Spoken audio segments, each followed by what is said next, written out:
रामाय रामभद्राय रामचन्द्राय वेधसे रघुनाथाय नाथाय सीतायाः पतये नमः। सिय स्वयंवर कथा सुहाई, सरित सुहावनि सोछ बिछाई। नदी नाव पटु प्रश्न अनेका, केवट कुशल उत्तर सविवेका। अर्थात श्री सीता जी के स्वयंवर की जो सुंदर कथा है, वही इस नदी में सुहावनी छवि छा रही है। अनेकों सुंदर विचारपूर्ण प्रश्न ही इस नदी की नावें हैं और उनके विवेक युक्त उत्तर ही चतुर केवट हैं। सुनी अनुकथन परस्पर होई, पथिक समाज सोह सरि सोई। घोरधार भृगुनाथ रिसानी, घाट सुभद्र राम बरबानी। अर्थात इस रामचरितमानस की कथा को सुनकर पीछे से जो आपस में चर्चा होती है, वही इस नदी के सहारे सहारे चलने वाले यात्रियों का समाज शोभा पा रहा है। परशुराम जी का क्रोध इस नदी की भयानक धारा है और श्री रामचंद्र जी के श्रेष्ठ वचन ही सुंदर बंधे हुए घाट हैं। सानुज राम विवाह उछाहू, सो शुभ उमग सुखद सब काहू। कहत सुनत हर्षहि पुल काही, ते सुकृति मन मुदित नहाही। अर्थात भाइयों सहित श्री रामचंद्र जी के विवाह का उत्सव ही इस कथा नदी की कल्याणकारी बाढ़ है, जो सभी को सुख देने वाली है। इसके कहने सुनने में जो हर्षित और पुलकित होते हैं, मतलब इस राम कथा को जो लोग कहते हैं और जो लोग सुनते हैं, वो खुश होते हैं और प्रसन्न होते हैं। वे ही पुण्यात्मा पुरुष हैं जो प्रसन्न मन से इस नदी में नहाते हैं। राम तिलक हित मंगल साजा, परब जोग जनु जुरे समाजा। काई कुमति के कई केरी, परिजा सुफल विपति घनेरी। अर्थात श्री रामचंद्र जी प्रभु जो हैं, उनके राज तिलक के लिए जो मंगल साज सजाया गया है, वही मानो पर्व के समय इस नदी पर यात्रियों के समूह इकट्ठे हुए हैं। वाह! कैकई की कुबुद्धि ही इस नदी में काई है। मतलब कैकई जो हैं, उनकी जो कुबुद्धि कुछ समय के लिए आई थी, वो इस नदी में, मतलब इस रामचरितमानस रूपी नदी में काई के समान है, जिसके फलस्वरूप बड़ी भारी विपत्ति आ पड़ी। समन अमित उत्पात सब, भरत चरित जप जाग रामा। कलियध खल अवगुण कथन, ते जलमल बग काक्सिया रामा। अर्थात संपूर्ण अनगिनत उत्पातों को शांत करने वाला भरत जी का चरित्र, नदी तट पर किया जाने वाला जप यज्ञ है। कलयुग के पापों और दुष्टों के अवगुणों के जो वर्णन हैं, वे ही इस नदी के जल का कीचड़ और बगुले कौवे हैं। कीरति सरित छहू ऋतुरूरी, समय सुहावनि पावनि भूरी। हिम हिम शैल सुता शिव ब्याहू, शिशिर सुखद प्रभु जन्म उछाहू। अर्थात यह कीर्ति रूपणी नदी छहों ऋतुओं में, यानी कि जो 6 ऋतुएं हैं, उनमें सुंदर है। सभी समय यह परम सुहावनी, मतलब हर समय पर यह बहुत ही सुहावनी और अत्यंत पवित्र है। इसमें भगवान शंकर और पार्वती जी का विवाह हेमंत ऋतु है। श्री रामचंद्र जी प्रभु के जन्म का उत्सव सुखदायी शिशिर ऋतु के समान है। बरनब राम विवाह समाजू, सोमुद मंगलमय ऋतु राजू। ग्रीष्म दुसह राम बन गवनु, पंथ कथा खर आतप पवनु। अर्थात श्री रामचंद्र जी प्रभु के विवाह समाज का वर्णन ही आनंद मंगलमय ऋतुराज बसंत के समान है। श्री रामचंद्र प्रभु जी का वनगमन दुसह ग्रीष्म ऋतु है और मार्ग की कथा ही कड़ी धूप और लू है। वर्षा घोर निशाचर रारी, सुरकुल साली सुमंगलकारी। राम राज्य सुख विनय बढ़ाई, विशद सुखद सोई सरद सुहाई। अर्थात राक्षसों के साथ घोर युद्ध ही, जब भगवान का राक्षसों के साथ युद्ध होता है, वो युद्ध ही वर्षा ऋतु है, जो देवकुल रूपी धान के लिए सुंदर कल्याण करने वाली है। श्री रामचंद्र जी के राज्य काल का जो सुख, विनम्रता और बड़ाई है, वही निर्मल सुख देने वाली सुहावनी शरद ऋतु के समान है। सती शिरोमणि सिय गुण गाथा, सोई गुण अमल अनुपम पाथा। भरत सुभाव सुशीतलताई, सदा एक रस बरनी न जाई। अर्थात सती शिरोमणि माता श्री सीता जी के गुणों की जो कथा है, वही इस जल का निर्मल और अनुपम गुण है।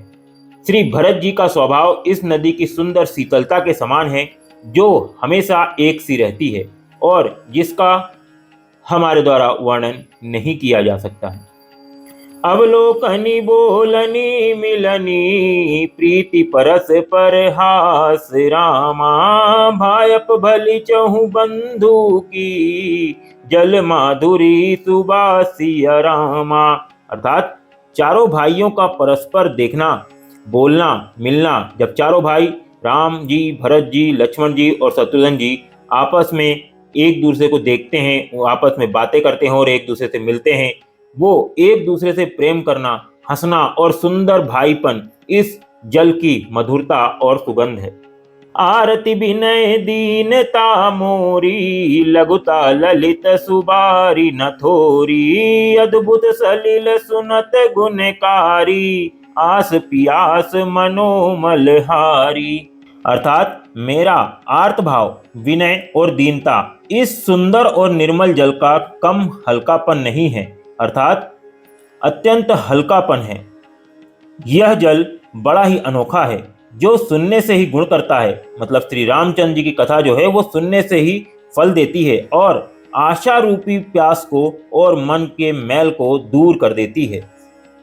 राम सुप्रेम ही पोषत पानी, हरत सकल कली कलुष गलानी। भव श्रम शोषक तोषक तोषा, समन दुरित दुख दारिद दोषा। अर्थात यह जल श्री रामचंद्र जी के सुंदर प्रेम को पुष्ट करता है, कलयुग के समस्त पापों और उनसे होने वाली ग्लानि को हर लेता है, संसार के जन्म मृत्यु रूप श्रम को सोख लेता है, संतोष को भी संतुष्ट करता है और पाप, ताप, दरिद्रता और दोषों का भी नाश कर देता है और नष्ट कर देता है दोषों को। काम कोह मद मोह नसावन, विमल विवेक विराग बढ़ावन। सादर मज्जन पान किए ते, मिटहि पाप परिताप हिये ते। अर्थात यह जल, यानी कि ये जो रामचरितमानस रूपी जल है, काम, क्रोध, मद और मोह का नाश करने वाला, निर्मल ज्ञान और वैराग्य को बढ़ाने वाला है। जो लोग इसका श्रवण और पाठन करेंगे, उनका जो ज्ञान है वो बढ़ेगा, वो निर्मल होंगे, ज्ञानी होंगे, वैराग्य को प्राप्त होंगे और मोह का नाश होगा, क्रोध भी खत्म होगा। इसमें आदरपूर्वक स्नान करने से या इसे आदरपूर्वक सुनने से और इसे पीने से, यानी इसे अपनाने से हृदय में रहने वाले सभी पाप और ताप मिट जाते हैं। मतलब यदि ध्यानपूर्वक, आदरपूर्वक इस मानस को सुना जाएगा, रामचरितमानस को सुना जाएगा, तो मन या हृदय में जो पाप है और ताप है वो सब मिट जाएंगे। जिन एहि बारी न मानस धोए, ते कायर कलिकाल बिगोए। त्रसित निरखी रवि कर भव बारी, फरिहहि मृग जिमि जीव दुखारी। जिन्होंने इस राम सुयस रूपी जल से अपने हृदय को नहीं धोया, वे कायर कलिकाल के द्वारा ठगे गए। जैसे प्यासा हिरन सूर्य की किरणों के रेत पर पड़ने से उत्पन्न हुए जल के भ्रम को वास्तविकता जल समझकर पीने के लिए दौड़ता है और जल न पाकर दुखी होता है, वैसे ही वे कलयुग से ठगे हुए जीव भी विषयों के पीछे भटक कर दुखी होंगे। मति अनुहारी सुबारी गुण, गन गनि मन अनवाई रामा। सुमिरि भवानी शंकर ही, कह कवि कथा सुहाई सिया रामा। अर्थात अपनी बुद्धि के अनुसार इस सुंदर जल के गुणों को विचार कर उसमें अपने मन को स्नान कराकर और श्री भवानी शंकर जी को स्मरण करके कवि तुलसीदास सुंदर कथा कहता है। अब रघुपति पद पंकर हूँ, हे धरि पाई प्रसाद रामा। कहूँ जुगल मुनि वर्य कर, मिलन सुभग संबासिया रामा। तुलसीदास जी कहते हैं कि मैं अब श्री रघुनाथ जी के चरण कमलों को हृदय में धारण करके और उनका प्रसाद पाकर दोनों श्रेष्ठ मुनियों के मिलन का सुंदर संवाद वर्णन करता हूँ। भरद्वाज मुनि बसहि प्रयागा, तिनहि राम पद अति अनुरागा। तापस समदम दया निधाना, परमारथ पथ परम सुजाना। तुलसीदास जी कहते हैं भरद्वाज मुनि प्रयाग में बसते हैं। उनका श्री राम जी के चरणों में अत्यंत प्रेम है, बहुत प्रेम है श्री राम जी के चरणों में मुनि भारद्वाज जी का। वे तपस्वी, निग्रहित चित्त, जितेंद्रिय, दया के निधान और परमार्थ के मार्ग में बड़े ही चतुर हैं। माघ मकर गत रवि जब होई, तीरथ पति ही आव सब कोई। देव धनुज किन्नर नर श्रेणी, सादर मज्जहि सकल त्रिवेणी। अर्थात माघ में यानी माघ ऋतु में जब सूर्य मकर राशि पर जाते हैं तब सब लोग तीर्थराज प्रयागराज जी को आते हैं। देवता, दैत्य, किन्नर और मनुष्यों के समूह सब आदर पूर्वक त्रिवेणी में स्नान करते हैं। पूजहि माधव पद जल जाता, परसि अखय बटु हर्षहि गाता। भरद्वाज आश्रम अति पावन, परम रम्य मुनि बर मन भावन। अर्थात श्री वेणी माधव जी के चरण कमलों को पूजते हैं और अक्षय वट का स्पर्श उनके शरीर पुलकित होते हैं। भरद्वाज जी का जो आश्रम है बहुत ही पवित्र है, परम रमणीय है और श्रेष्ठ मुनियों के मन को भाने वाला है। तहाँ होई मुनि ऋषय समाजा, जाहि जिम जन तीरथ राजा। मज्जहि प्रात समेत उछाहा, कहीं परस पर हरि गुण गाहा। अर्थात तीर्थराज प्रयाग में जो स्नान करने जाते हैं उन ऋषि मुनियों का समाज वहां भारद्वाज आश्रम में जुटता है या इकट्ठा होता है। प्रातः काल यानी सुबह सुबह सब उत्साह पूर्वक खुशी खुशी स्नान करते हैं और फिर परस्पर आपस में मिलकर भगवान के गुणों की कथाएं कहते हैं। ब्रह्म निरूपण धर्म विधि, बरनहि तत्व विभाग रामा। कहीं भगति भगवंत के, संयुत ज्ञान विरासिया रामा। अर्थात ब्रह्मा जी का निरूपण, धर्म का विधान और तत्वों के विभाग का वर्णन करते हैं तथा ज्ञान वैराग्य से युक्त भगवान की भक्ति का कथन कहते हैं। यही प्रकार भरी माघ नहाई, पुनि सब निज निज आश्रम जाहि। प्रति संबत अति होई आनंदा, मकर माजी गवनहि मुनि वृंदा। इसी प्रकार माघ के महीने भर ये लोग स्नान करते हैं और फिर सब अपने अपने आश्रमों की ओर चले जाते हैं। हर साल प्रयागराज में इसी तरह का बड़ा आनंद होता है। मकर में स्नान करके मुनिगण चले जाते हैं। एक बार भरी मकर नहाए, सब मुनीश्र आश्रमन सिधाए। जाग बलिक मुनि परम विवेकी, भरद्वाज राखे पद टेकी।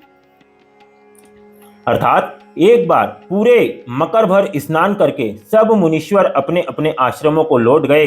परम ज्ञानी याज्ञवल्क मुनि को चरण पकड़कर भरद्वाज जी ने अपने पास ही रख लिया।